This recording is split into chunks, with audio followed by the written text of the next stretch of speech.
There are few industries whose achievements compare with those of the world's great spirits producers. Dynamic, creative, versatile, artisanal in their thinking, yet technically precise. Compare the beauty and refinement of the extraordinary array of beverages they create with the raw materials from which they've been formed. Potatoes, corn, barley, grapes, agave, berries, fruit and rye, of course. Some of their distillates are ready to be enjoyed the moment they leave the still. Others need years, sometimes decades, to achieve their pinnacle of perfection. Every decision along the way, where to seek whatever it is they ferment, when to distill and in what kind of still, how long to macerate, in what vessel to age and for how many years, all these questions carry implications which only become fully evident so long after the process began that often those involved in the harvest, in the peating and the distilling and in the aging of themselves become part of the spirit world. Clearly then, great spirits are not a product of chance. They are the artifacts of science, of craft, and the passage of time. Many also acquire an extra dimension in the hands of the masters in the art of mixology. Like great composers, they take a number of individual spirits and liqueurs to create a moment of luminous yet transient pleasure substantially greater than the sum of the component parts.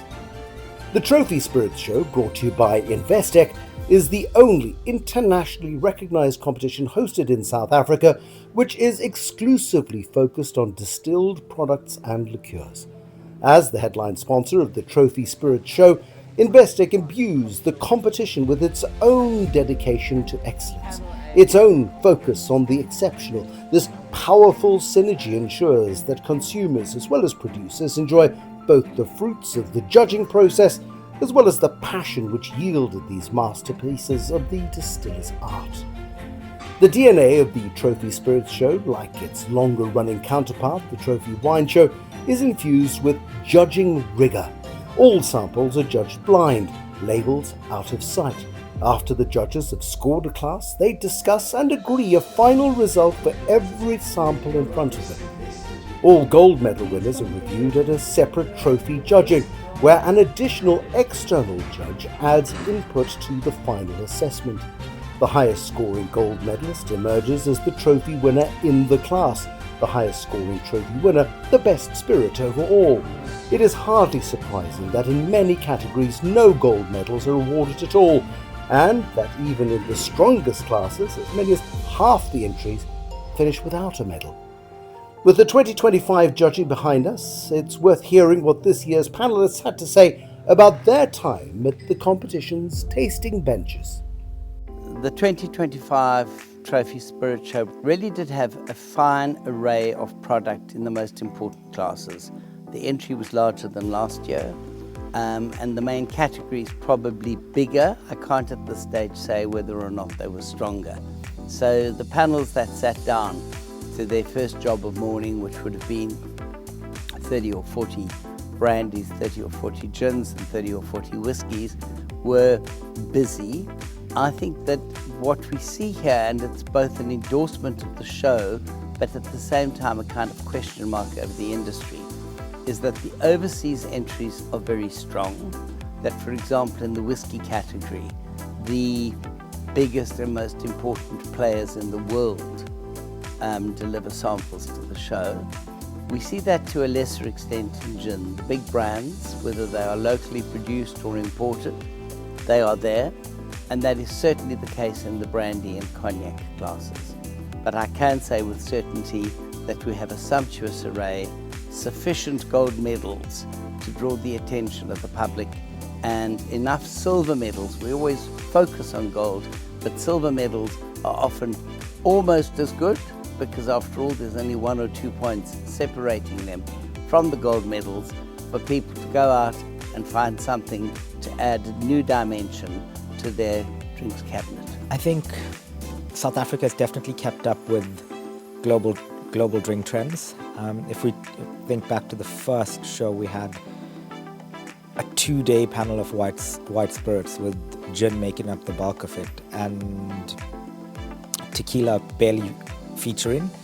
today, if we look at that across international trends, tequila is definitely on the rise. It's overtaken gin and vodka from a share of space point of view. With vodka, it's particularly tough with it being neutral spirits or classed as neutral spirits.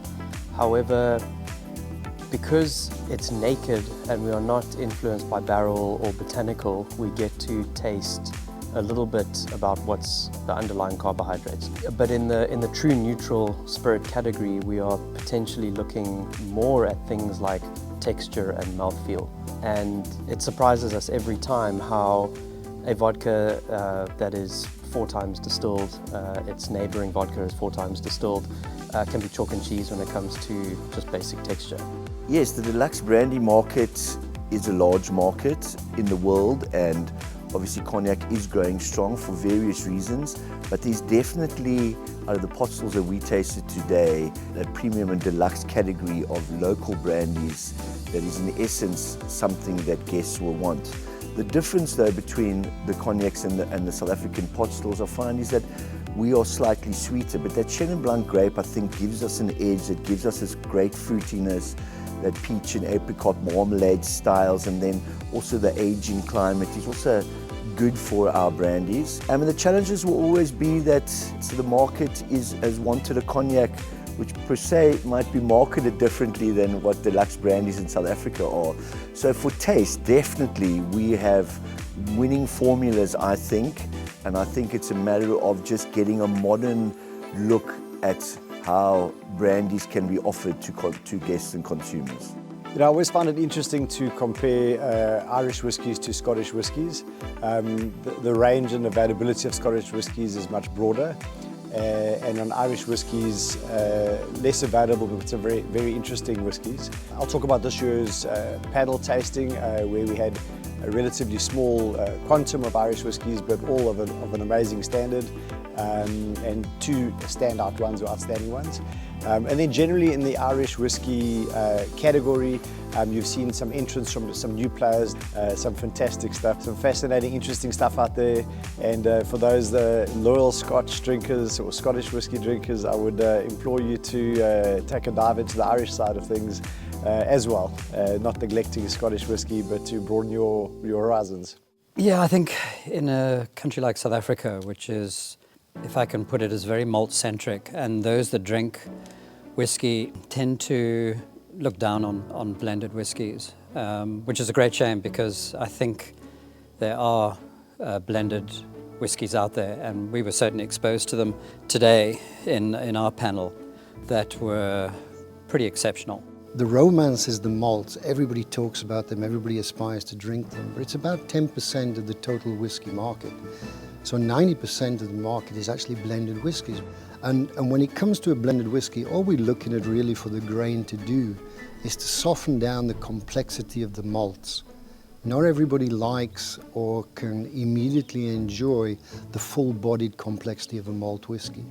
So if you then take a grain which is generally lighter in style because it's column distilled, higher ABV, less flavors, distilled in a continuous process, and then matured generally in older wood, so you're not looking for the wood to impart too much flavor, the grain then becomes this kind of catalyst to soften the flavors of the malt and create a whiskey which is acceptable to a wider audience, and that was the secret of blends.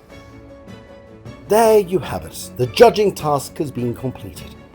There were 111 samples across 19 classes, 34 whiskies, 21 gins, 30 brandies and cognacs, with vodkas, tequilas, rums and liqueurs totaling a further 26 entries.